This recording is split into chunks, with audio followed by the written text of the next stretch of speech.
Let us discuss the budget 23-24 highlights.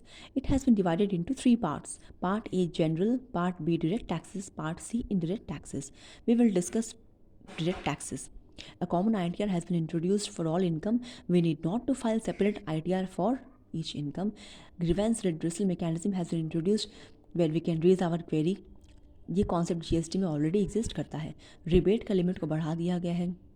Up to income of ₹7 lakh तक हमको tax नहीं देना है. Earlier the limit was 5 lakh. जो न्यू टैक्स स्लैब इंट्रोड्यूस किया गया उसमें इनकम अप टू ₹3 लाख तक टैक्स इज नील. 3 लाख से 6 लाख 5%, 6 लाख से 9 लाख 10%, 9 से 12 15%, 12 से 15 20%, 15 से ऊपर 30% टैक्स लगेगा. स्टैंडर्ड डिडक्शंस के लिमिट को बढ़ाया गया है. सैलरीड एम्प्लॉयज़ के केस में 50,000, फैमिली पेंशन के केस में 15,000. सरचार्ज रेट को कम कर दिया गया है, 25% कर दिया गया है.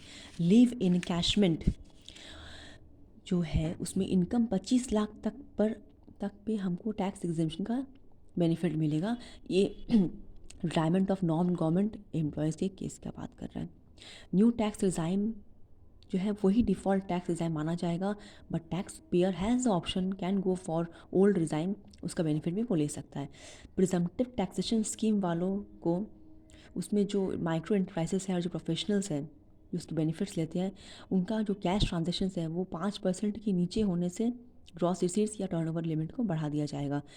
एमएसएमई से रिलेटेड जो भी पेमेंट है if paid with in time तो डिडक्शन मिलेगा, अदरवाइज खर्चे का डिडक्शन नहीं मिलने वाला है. न्यू कॉर्पोरेशन को जो बेनिफिट्स मिलते हैं ना, अगर वो लोग अपनी मैन्युफैक्चरिंग एक्टिविटीज़ को स्टार्ट कर दें टिल 31 मार्च 24 तो उनको बेनिफिट क्या मिलेगा. टैक्स उनका 15% लगेगा. लो टैक्स लगेगा जो कि अवेलेबल है न्यू मैन्युफैक्चरिंग कंपनीज़ को.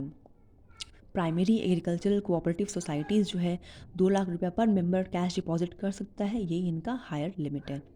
कैश विड्रॉल पे टीडीएस लगता है. लिमिट सेट कर दिया गया 3 crore for cooperative societies. Startup के केस में जो इनकॉर्पोरेशन बेनिफिट्स हैं उनको मिलेगा. पीरियड एक्सटेंड कर दिया गया है 31 मार्च 24 तक. विनिंग्स और गेमिंग के केस में टीडीएस लगता था. 10,000 का विनिंग होने पे थ्रेशोल्ड लिमिट था, उस पर टीडीएस लगता था. लेकिन अब अगर 1 रुपया भी कैश अर्न करते हो विनिंग से या गेमिंग से तो टीडीएस पूरे एंटायर अमाउंट पे लग जाएगा.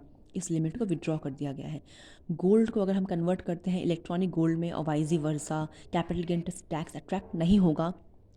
ईपीएफ एम्प्लॉयज़ प्रोविडेंट फंड अगर विड्रॉ करते हैं नॉन पैन केसेस में तो टीडीएस का रेट कम होने वाला है.